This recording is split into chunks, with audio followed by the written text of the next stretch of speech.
জীবনে মাসটা শেষ না হইতো শুরু করে দে কিছু চাইলেই বেরি দেয় না। শুধু জামা জুতা তারে মারি দিবে মনে জামা জুতা একটা ইয়ে তো চাই। মারি তারপর তাই জামা জুতা শেষ হয় না আমার পাগল বানাই দিছে ওশিবের বাচ্চা দি কে ধর তোরা যে বকছি তোর লেগে জামা আনছি ব্র্যান্ডের জামা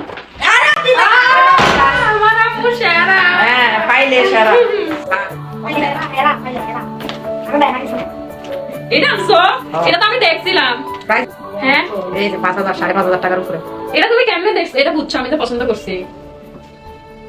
5,590 টাকা ব্যাট শট 600 টাকা পড়ছে 5,000 আল্লাহ তুমি কেমনে বুঝছো আমি এটা পছন্দ ওই করছি? যে জামা আমি এটা দেখাইছিলাম, তুমি এটা লইছো? হ্যাঁ।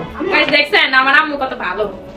আমি যতই আমার ছেলে মেয়ে গোড়ারে বকি আর যাই করি সবসময় আসলে দেওয়ার চেষ্টা করি, কারণ এরকম সমর্থ নাই যে সবসময় আসলে চাইলে দিতে পারি, কিন্তু আবার বকলে মাঝে মাঝে খারাপ লাগে, তারপর কি করি যে নিয়ে আসি।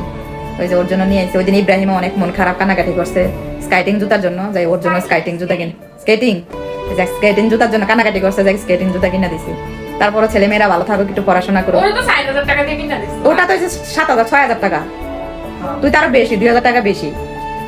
এরপরে জুতা লাগুক যেটা লাগুক সেটাই দেওয়ার চেষ্টা করি। দোয়া করবেন সবাই যাতে এইভাবে ছেলে মেয়ের পাশে থাকতে পারি আর ছেলে মেয়ের আদর ভালোবাসা দিয়ে সবসময় আগলে রাখতে পারি, সেই দোয়া করেন।